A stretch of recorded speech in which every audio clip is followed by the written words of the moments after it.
سنت عبدست ده باشد هر کی دانست مرد ره باشد شستن دست پیش مسواک است نام حق گفتن از دل پاک است مزمزه مسح گوش و استنجا بسین کرات و شستن اعضا نیز انگشت پای را نیز وایا خبیرہ نیز نا نیز نیز انگشت پای را تخلیل سنت عمل مصطفیٰ بقیل بعض تخلیل لحیه استنشاق گفتم این جمله را علی الاطلاق عضو گر ترکنی روا نبود راندن آب جز دوا نبود.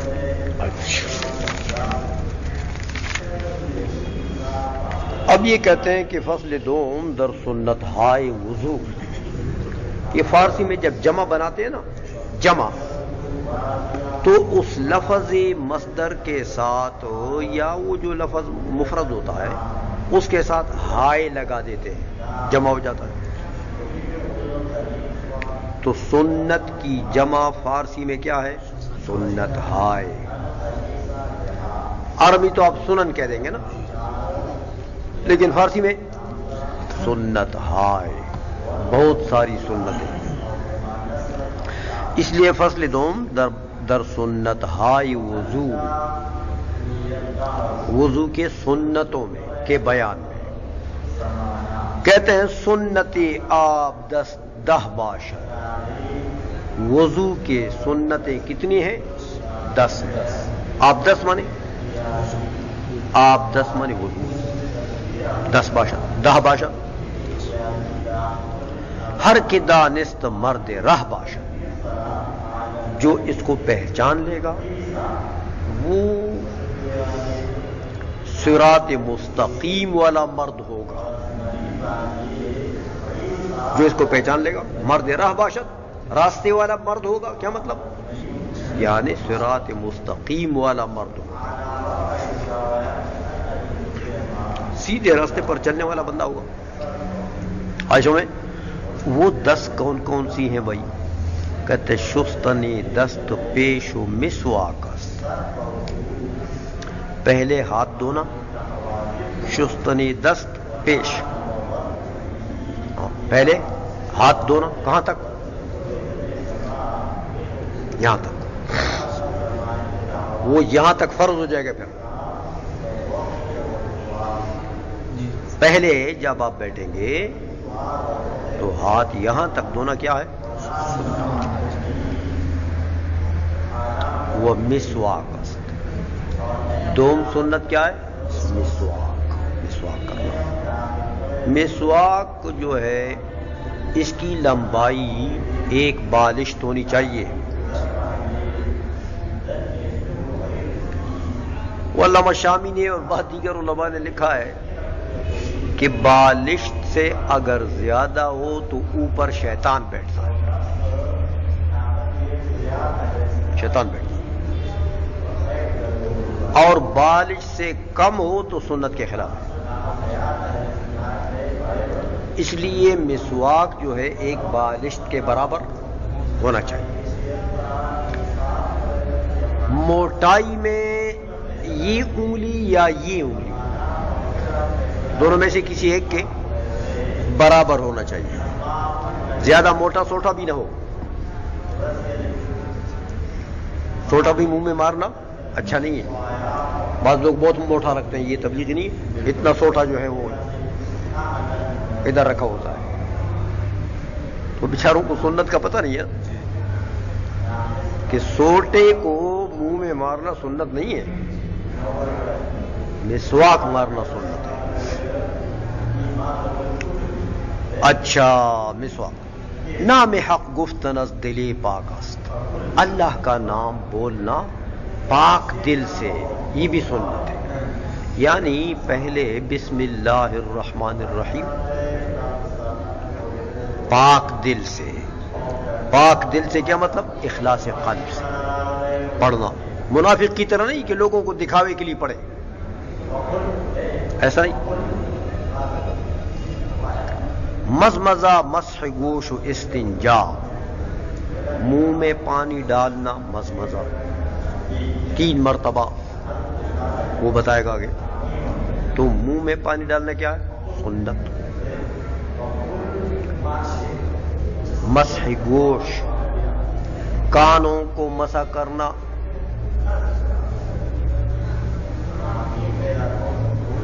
سمجھ آئیے؟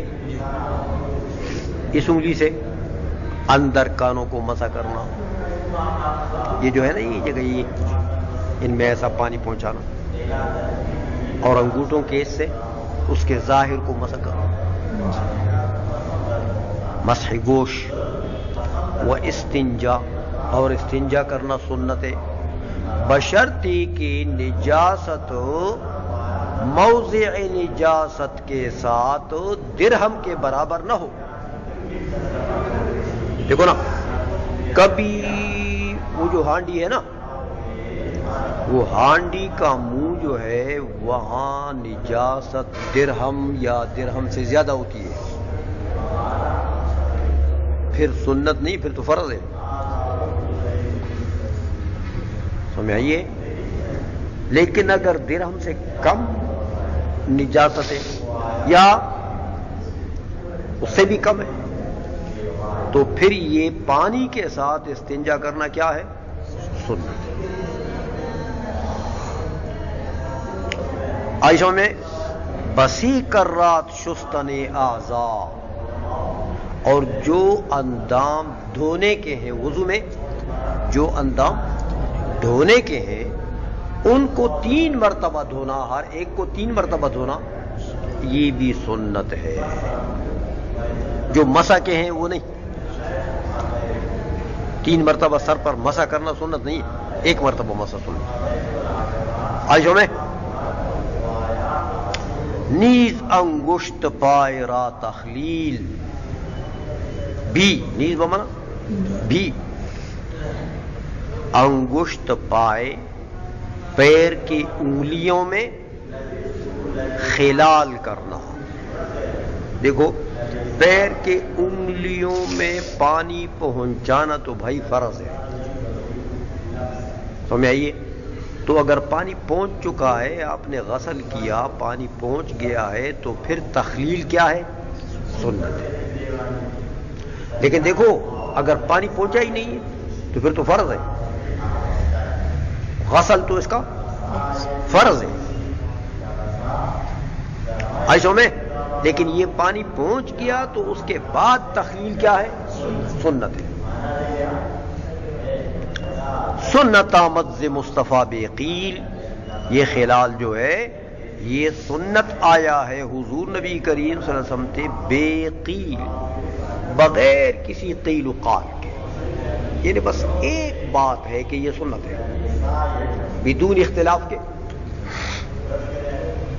بعض تخلیل لحیہ استنشاق، اس کے بعد داڑھی کا خلال ہے، داڑھی کا خلال ہے، یہ بھی سنت ہے. دیکھو داڑھی اگر ہلکی ہے تو پھر تو چمڑے کو پانی پہنچانا فرض ہے. ہلکی داڑھی ہے جیسے یہ مولوی کی ہے تو پھر تو چمڑے کو پانی پہنچانا، کیونکہ فَاغْسِلُوا وُجُوهَكُمْ میں وہ آتا ہے پھر.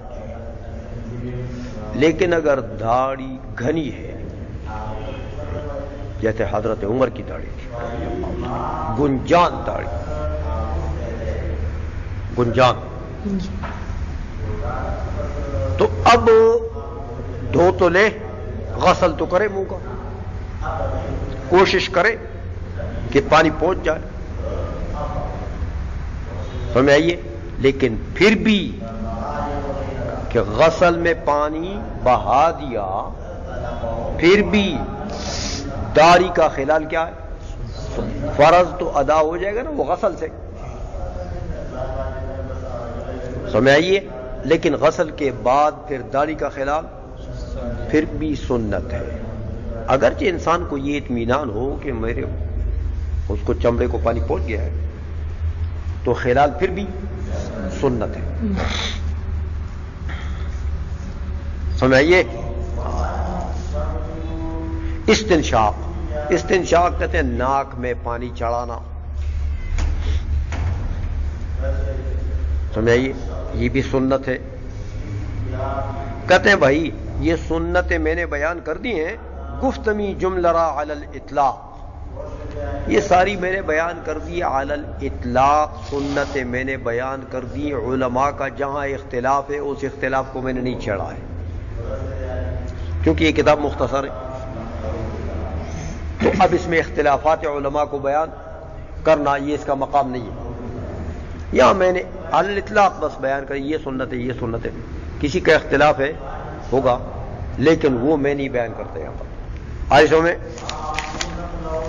اچھا، عضو گر ترکنی روا نبود، راندنے آپ جز دوا نبود، کہتے دھونے والے جو اعضاء ہیں، غسل والے اعضاء، وہاں اگر تم نے صرف پانی پہنچا دیا، اس کو پانی پہنچا دیا، جیسے تیل نہیں پہنچاتے لوگ لکا غوڑولو کی، ہاں تیل لگانا، ایسا اگر تم نے پانی پہنچا دیا تیل کی طرح، تو صرف اصابت الماء سے کام نہیں بنے گا، اصابت الماء تو مسا ہے، اصابت الماء غسل نہیں ہے، غسل میں تو تقطیر الماء ہے کہ چند قطرے بھی گر جائیں، قطرے بھی، اس لیے کہتے ہیں عضو گر ترکنی روان ہو، اگر اندام کو تم نے گیلا کر دیا، غسل والا اندام ہے اور تم نے اس کو صرف گیلا کر دیا تو روان بہت جائز نہیں ہوگا، یعنی اس سے غسل ادا نہیں ہوگا۔ راندنی آب جز دوا نبود، پانی کا جاری ہونا پانی کی روانگی کے علاوہ اس کا کوئی علاج نہیں ہے، کوئی دوائی نہیں ہے۔ غسل کی دوائی کیا ہے؟ پانی جاری، پانی بہانا، پانی بہہ جائے، کچھ قطرات گر جائے، مطلب اس کا یہی علاج ہے، یہی دوائی ہے اس کی، غسل ہو جائے گا۔